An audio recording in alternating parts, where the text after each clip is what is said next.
ఏడు ఎవరు పక్కదారి పట్టించట్లేదు. ఆగండి సార్, ఒక్క నిమిషం ఆగండి. ఎవరు పక్కదారి పడి మీరు మాట్లాడిన మాటలకి నేను కూడా స్టాండ్ అయ్యాను. ఖచ్చితంగా దాని మీద జరగాల్సింది అనేటువంటి అంశాన్ని నేను మీతో ఏకీభవించాను. పక్కదారి ఎవరు పట్టించట్లా. ఇలాంటి మాటలు మాట్లాడొద్దు దయచేసి ప్లీజ్. బండారు వంశీకృష్ణ గారు, ఒక్క నిమిషం. బండారు వంశీకృష్ణ గారు, గుడ్ మార్నింగ్. ఒక 3 minutes మీరు మాట్లాడండి, బ్రేక్ తీసుకుందాం. బ్రేక్ తర్వాత మళ్ళీ మీరే కంటిన్యూ చేద్దరు. ఒకసారి చెప్పండి. పాదయాత్ర వెంకటేశ్వర రెడ్డి గారు ఏమంటున్నారంటే అక్రమ అరెస్ట్, ఇది అక్రమ సెక్షన్లు పెట్టారు. ఆయన మాట్లాడినటువంటి మాటలకి ఏం సంబంధం లేదు. ఎవరో కృష్ణరాజు మాట్లాడినటువంటి మాటలను తీసుకొచ్చి ఇక్కడ పెట్టినటువంటి సెక్షన్లకి కొమ్మినేని శ్రీనివాసరావుకి ఏంటి సంబంధం అనేది ఆయన అడుగుతున్నారు. దానికి మీ దగ్గర ఉన్నటువంటి ఆన్సర్ ఏంటి? ఇప్పుడండి బ్రేక్ తర్వాత చెప్పమంటారా? చెప్పండి సార్, చెప్పండి. ఒక 3 minutes ముందుగా మీకు ప్యానల్ లోని పెద్దలకి, ప్రైమ్ లైన్ వీక్షకులందరికీ గుడ్ మార్నింగ్ సార్. ఇప్పుడు రాజు గారు ఓపెనింగ్ పాయింట్స్ లో మీ గురించి మీరు చెప్పలా, నేను అదే ఆలోచిస్తా ఉన్నా. మీరు కూడా గత ప్రభుత్వంలో బాధితులు కదా, ఇంకా చెప్పలేదు ఏంటని నేను ఆలోచిస్తా ఉన్నా. సరే, సందర్భం వచ్చింది చెప్పారు, అది మళ్ళీ ప్రస్తావించను. అయితే ఇప్పుడు మా వెంకటేశ్వర రెడ్డి గారి పాయింట్ ఏంటంటే ఈ కొమ్మినేని శ్రీనివాసరావుని ఎందుకు అరెస్ట్ చేశారనేది పాయింట్. కొమ్మినేని శ్రీనివాసరావు గారు ఒక డిబేట్ నిర్వహించారు, బానే ఉంది. ఆ డిబేట్ లో కృష్ణరాజు అనే వ్యక్తి మితిమీరి మాట్లాడకూడని మాటలు మాట్లాడాడు, బానే ఉంది. ఆ టైంలో ఏమన్నా మాట్లాడితే మిమ్మల్ని కూడా ఏమన్నా సోషల్ మీడియాలో ట్రోల్ చేస్తారేమో అనగానే, లేదు నేను ఇది టైమ్స్ నౌలో చూసా అని ఆ పెద్ద ఆయన చెప్పటం, ఈ పెద్ద ఆయన వచ్చేసి అవునవును నేను కూడా చూసా అని దాన్ని సమర్థించడం. 7 నిమిషాలు ఆ కుక్క మురుగుతా ఉంటే ఇతను ఆపకుండా కంటిన్యూస్ గా అతను ఎంకరేజ్ చేయటం. ఈ 6 దళిత నియోజకవర్గాల మధ్యలో ఉన్నటువంటి రాజధాని పామర్రు, తిరువూరు, నందిగామ, తాడికొండ, ప్రత్తిపాడు, వేమూరు 6 దళిత నియోజకవర్గాల మధ్యలో ఉన్నటువంటి రాజధాని కావచ్చు. మీరు చెప్పేటటువంటి మాట కమ్మవారు ఎక్కువగా ఉన్నటువంటి రాజధాని అని మీరు చెప్పే రాజధాని కావచ్చు. ఏదైనా ఆంధ్రప్రదేశ్ రాష్ట్ర రాజధానిని చంద్రబాబు నాయుడు గారు దేవతలు నడయాడిన రాజధాని, దేవతల రాజధాని అని అన్నారు.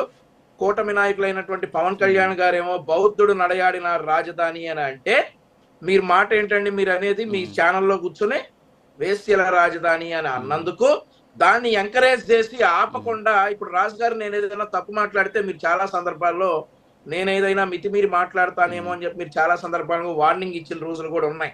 వంశీ గారు వద్దు, ఆ టాపిక్ వద్దు అని చెప్పి చాలా సందర్భాల్లో మీరు అన్నారు, వ్యక్తిగతాలకు వెళ్ళొద్దు, ఆ టాపిక్లు వద్దు అనేసి.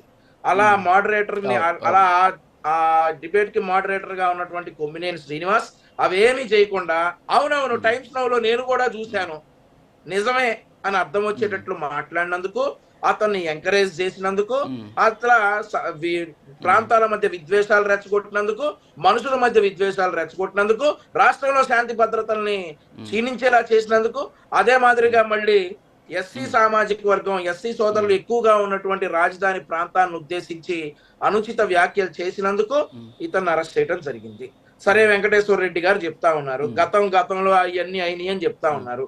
అవును, గతంలో ఒక ఛానల్లో రఘురామకృష్ణరాజు గారు కూర్చొని మీ పరిపాలన బాగోలేదు, ఇలా అయితే మరొకసారి మనం గెలము, ఇలా అయితే ప్రజలు చెప్పుతో కొడతారు అని మాట్లాడినందుకు రఘురామకృష్ణరాజు గారి మీద దేశద్రోహం, రాజద్రోహం కేసు పెట్టి ఆయన అరెస్ట్ చేసి ఆయనకు 3rd degree ఇచ్చి, ఆ ఛానల్ మోడరేటర్ గా ఉన్నటువంటి మూర్తి గారిని అరెస్ట్ చేయడానికి ప్రయత్నించి, ఆ ఛానల్ యజమానిగా ఉన్నటువంటి TV5 బిఆర్ నాయుడు గారి 72 ఏళ్ల వయసులో అరెస్ట్ చేయడానికి వెళ్తే వాళ్ళు కోర్టుకు వెళ్ళి రిలాక్సేషన్ తెచ్చుకున్నారు. ఎందుకంటే అది సద్విమర్శ, నీ పాలన బాగోలేదు అనేది సద్విమర్శ, ఇలాగైతే ప్రజలు మమ్మల్ని నెక్స్ట్ టైం ఎన్నుకోరు అనేది కూడా సద్విమర్శ. అవన్నీ ఆ సద్విమర్శలు చేసినందుకే రఘురామరాజు గారిని అరెస్ట్ చేసి దేశద్రోహం చేసి కొట్టారు. ఆ మోడరేటర్ అరెస్ట్ చేయడానికి ప్రయత్నించారు, ఆ న్యూస్ ఛానల్ యజమాని అరెస్ట్ చేయడానికి ప్రయత్నించారు. ఆ న్యూస్ ఛానల్ యజమాని వయసు 73 ఏళ్ళు.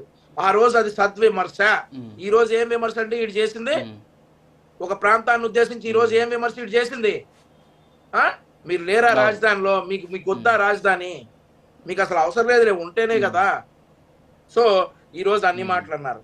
రాజుగారి విషయానికి వస్తే, తిరుమలలో జరుగుతున్నటువంటి ఒక విషయాన్ని బయటకు పెట్టినందుకు మరి ఆయన ఫోన్ పేలో ఎవడో డబ్బులు వేసేసి ఆయన్ని లైవ్ లో అరెస్ట్ చేసినటువంటి సందర్భం.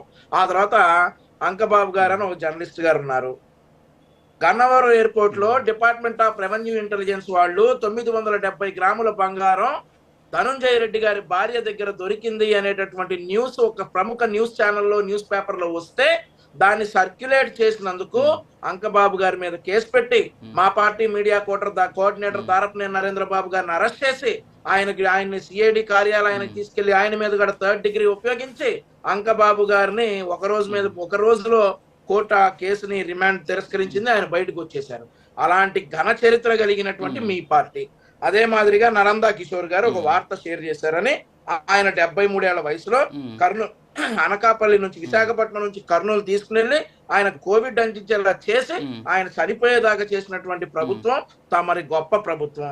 ఇక మీరు కూడా వచ్చేసి కొమ్మినేని అరెస్ట్ అప్రజాస్వామికం, కొమ్మినేని అరెస్ట్ దారుణం, కొమ్మినేని అరెస్ట్ దుర్మార్గం, కొమ్మినేని అరెస్ట్ అక్రమ కేసులు అని వాగుతా ఉన్నారు. ఇంకో మాట చెప్తానండి, ఇదే కొమ్మినేని శ్రీనివాసరావు గారు చంద్రబాబు నాయుడు గారు అరెస్ట్ అయినప్పుడు 73 ఏళ్ల వయసు అయితే అరెస్ట్ చేయకూడదా? జయలలితను అరెస్ట్ చేయలేదా? ఆయన ఎవరో ఇంకా 4-5 ఎగ్జాంపుల్స్ చెప్పాడు. మరి ఈ రోజు అతికిలు పడిపోయి నాకు 73 ఏళ్ళు నేనేం చేశాను, నేనేం చేయలేదే అని అంటా ఉన్నాడు. ఈ కథలన్నీ ఆపాలి. ఏదైతే ఒక ప్రాంతం మీద వంశకృష్ణ గారు కంటిన్యూ చేద్దాం. ఒక చిన్న బ్రేక్ ఉంది. వంశకృష్ణ గారు చిన్న బ్రేక్ ఉంది, బ్రేక్ తర్వాత